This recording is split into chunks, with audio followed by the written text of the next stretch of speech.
அளவற்ற அருளாளனும் நிகரற்ற அன்புடையவனுமாகிய அல்லாஹ்வின் பெயரால் துவங்குகிறேன்.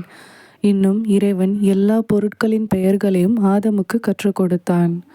பின் அவற்றை வானவர்கள் முன் எடுத்து காட்டி, நீங்கள் உங்கள் கூற்றில் உண்மையாளர்களாக இருப்பின் இவற்றின் பெயர்களை எனக்கு விவரியுங்கள் என்றான். அவர்கள், இறைவா, நீயே தூயவன். நீ எங்களுக்கு கற்றுக் கொடுத்தவை தவிர எதை பற்றியும் எங்களுக்கு அறிவு இல்லை.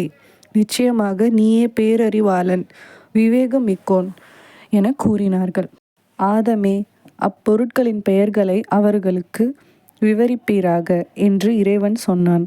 அவர் அப்பெயர்களை அவர்களுக்கு விவரித்த போது, நிச்சயமாக நான் வானங்களிலும் பூமியிலும் மறைந்திருப்பவற்றை அறிவேன் என்றும், நீங்கள் வெளிப்படுத்துவதையும் நீங்கள் மறைத்து கொண்டிருப்பதையும் நான் அறிவேன் என்றும் உங்களிடம் நான் சொல்லவில்லையா என்று இறைவன் கூறினான்.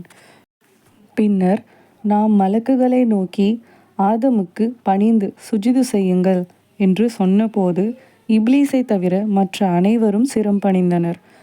இப்லீஸ் மறுத்தான், ஆணவமும் கொண்டான். இன்னும் அவன் காஃபிர்களை சார்ந்தவன் ஆகிவிட்டான். மேலும் நாம், ஆதமே, நீரும் மனைவியும் இச்சுவன பகுதியில் குடியிருங்கள். மேலும் நீங்கள் இருவரும் விரும்பியவாறு அதிலிருந்து தாராளமாக புசியுங்கள். ஆனால் நீங்கள் இருவரும் இம்மரத்தை மட்டும் நெருங்க வேண்டாம். அப்படி செய்தீர்களானால் நீங்கள் இருவரும் அக்கிரமக்காரர்களில் நின்றும் ஆகிவிடுவீர்கள் என்று சொன்னோம். இதன்பின் ஷைத்தான் அவர்கள் இருவரையும் அதிலிருந்து வழி தவற செய்தான். அவர்கள் இருவரும் இருந்த சொர்க்கத்திலிருந்து வெளியேறுமாறு செய்தான். இன்னும் நாம், நீங்கள் யாவரும் இங்கிருந்து இறங்குங்கள். உங்களில் சிலர் சிலருக்கு பகைவராக இருப்பீர்கள். பூமியில் ஒரு குறிப்பிட்ட காலம் வரை உங்களுக்கு தங்குமிடமும் அனுபவிக்கும் பொருள்களும் உண்டு என்று கூறினோம். பின்னர் ஆதம் தம் இறைவனிடமிருந்து சில வாக்குகளை கற்றுக்கொண்டார். இன்னும் அவற்றின் மூலமாக இறைவனிடம் மன்னிப்பு கோரினார். எனவே இறைவன் அவரை மன்னித்தான். நிச்சயமாக அவன் மிக மன்னிப்போனும் கருணையாளனும் ஆவான்.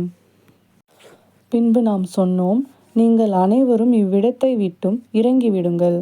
என்னிடமிருந்து உங்களுக்கு நிச்சயமாக நல்வழியை காட்டும் அறிவுரைகள் வரும்போது, யார் என்னுடைய அவ்வழியை பின்பற்றுகிறார்களோ அவர்களுக்கு எத்தகைய பயமும் இல்லை.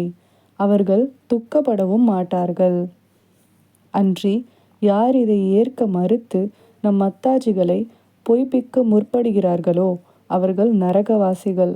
அவர்கள் அந்நரகத்தில் என்றென்றும் தங்கியிருப்பர். இஸ்ராயேலின் சந்ததியினரே, நான் உங்களுக்கு அளித்த என்னுடைய அருட்கொடையை நினைவு கூறுங்கள். நீங்கள் என் வாக்குறுதியை நிறைவேற்றுங்கள். நான் உங்கள் வாக்குறுதியை நிறைவேற்றுவேன். மேலும் நீங்கள் வேறொருவருக்கும் அஞ்சாது எனக்கே அஞ்சுவீர்களாக.